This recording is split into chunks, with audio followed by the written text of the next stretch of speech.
Yay! It's more fantastic, Mr. Fox! I'm going to read you chapters 3 and 4 today. Before I do that, I want to work on something called comprehension. So remember at school, over by the library, we had that big wall and we had ways to help us with reading, and it was different things like look at the pictures for clues, see if there's a little word inside. Those were all things called accuracy, and then under C means comprehension. We started practicing that with things like when we did who is in my story, what are they doing? We did that, and then we did retelling, where when you finish a story, you go back and you tell what happened on each page without reading the words.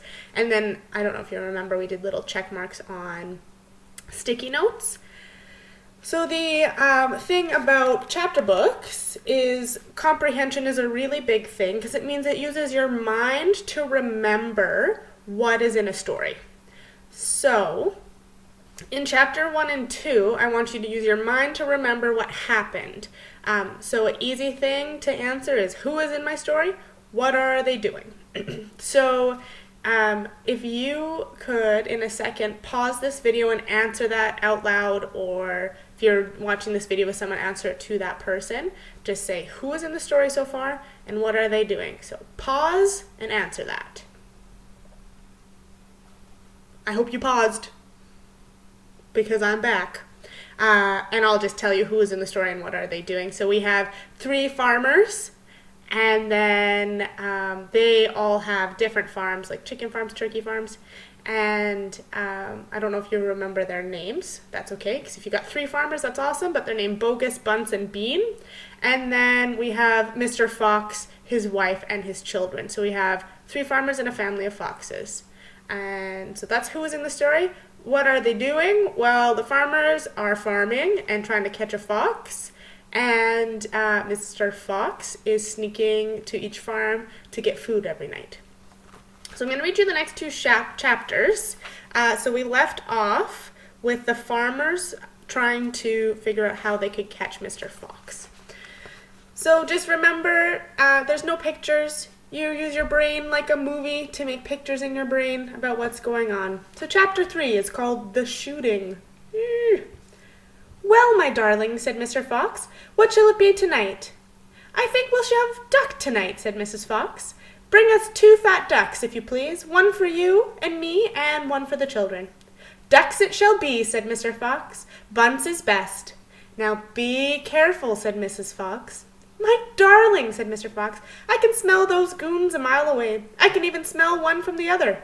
Bogus gives off a filthy stink of rotten chicken skins. Bunce reeks of goose livers, and Bean, the fumes of his apple juice hang around him like poisonous gases. Yes, but just don't get careless, said Mrs. Fox. You know they'll be waiting for you, all 3 of them. Don't worry about me, said Mr. Fox. I'll see you later. But Mr. Fox would have not been quite so brave if he had known where the 3 farmers were waiting at that moment. They were just outside the entrance to the hole, each one crouching behind a tree with their gun loaded. And what was more, they had chosen their positions very carefully, making sure the wind was not blowing from them towards the fox's hole. In fact, it was blowing in the opposite direction. There was no chance of being smelled out. Mr. Fox crept up the dark tunnel of the mouth of the hole. He poked his long face out into the night air and sniffed once. He moved an inch or 2, sniffed again. He was always especially careful coming out of the hole. He inched forward a little bit more. The front half of his body was now out in the open. His black nose twitched from side to side, sniffing and sniffing for scent of danger. When he found none, he was just about to go trotting forward into the wood when he heard, or thought he heard, a tiny noise, a soft rustling sound, as though someone had moved a foot ever so gently through a patch of dry leaves. Mr. Fox flattened his body against the ground and he lay very still, his ears pricked. He waited a long time, but he heard nothing more. Must have just been a mouse, he told himself, or a small animal. He crept a little further out of the hole, then further still. He was almost right out in the open now. He took one careful look around. The The wood was murky and very still. Somewhere in the sky the moon was shining. Just then, his sharp night eyes caught a glint of something bright behind a tree not far away. It was a small silver speck of moonlight shining on a polished surface. Mr. Fox lay still watching it. What on earth was it? Now it was moving. It was coming up and, great heavens! It was a gun! Quick as a whip, Mr. Fox jumped back into his hole. In that same instant, the entire wood seemed to explode around him. Bang, bang, bang, bang! The smoke from the 3 guns floated upward into the night air. Bogus, Buns, and Bean came out from behind their trees. They walked towards the hole. Did we get him? Said Bean. One of them shone a flashlight in the hole. There, on the ground, in a circle of light, half in the hole and half out of the hole, lay a poor, tattered, blood-stained remains of a fox's tail. Bean picked it up. We got the tail, but we missed the fox, he said, tossing the thing away. Whew. Dang and blast, said Bogus. We shot too late. We should have let fly the moment he poked his head out. He won't be poking it out again in a hurry, Bunce said. Bean pulled a cup out of his pocket and took a swig of apple juice. Then he said, it'll take 3 days at least before he gets hungry enough to come out again. I'm not sitting here and waiting for that. Let's dig him out. Ah, said Bogus, now you're talking sense. We can dig him out in a couple of hours. We know he's in there. I reckon there's a whole family of them down in that hole, Bunce said. Then we'll have the lot, said Bean. Get your shovels. Chapter 4 is called The Terrible Shovels. Down in the hole, Mrs. Fox was tenderly licking the stump of Mr. Fox's tail to stop the bleeding. It was the finest tail for miles around, she said between licks. It hurts, said Mr. Fox. I know it does, sweetheart, but it'll get soon better. And it will grow again, Dad, said one of the small foxes. It will never grow again, said Mr. Fox. I shall be tailless for the rest of my life. He looked very glum. Any ideas what glum might mean? Sad. He looked very sad. There was no food for the foxes that night, and soon the children dozed off. Then Mrs. Fox dozed off, but Mr. Fox couldn't sleep because of the pain on the stump of his tail.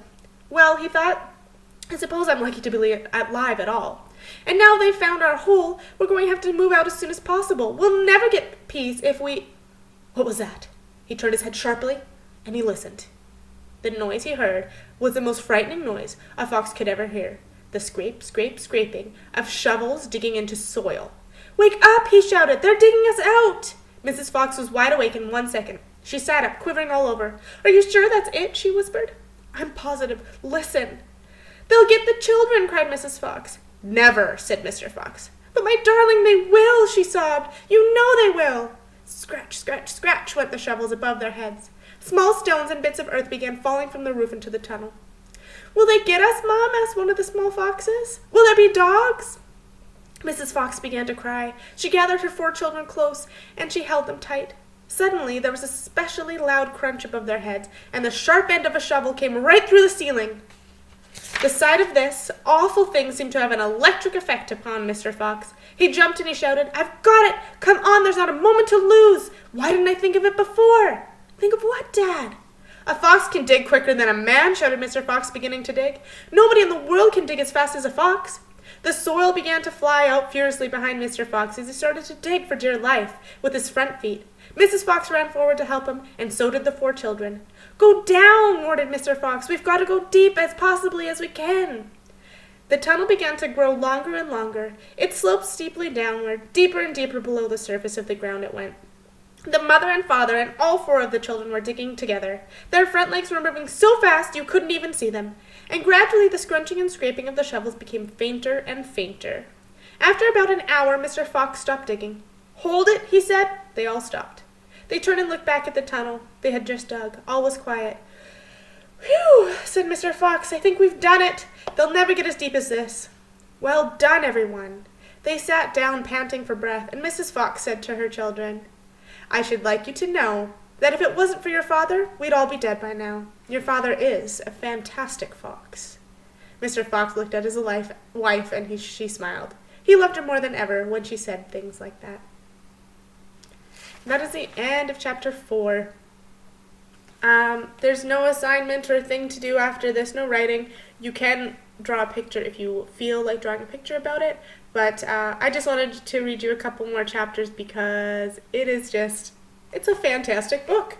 So I hope you enjoyed that, and make sure you read over spring break, and I'll talk to you soon. Bye.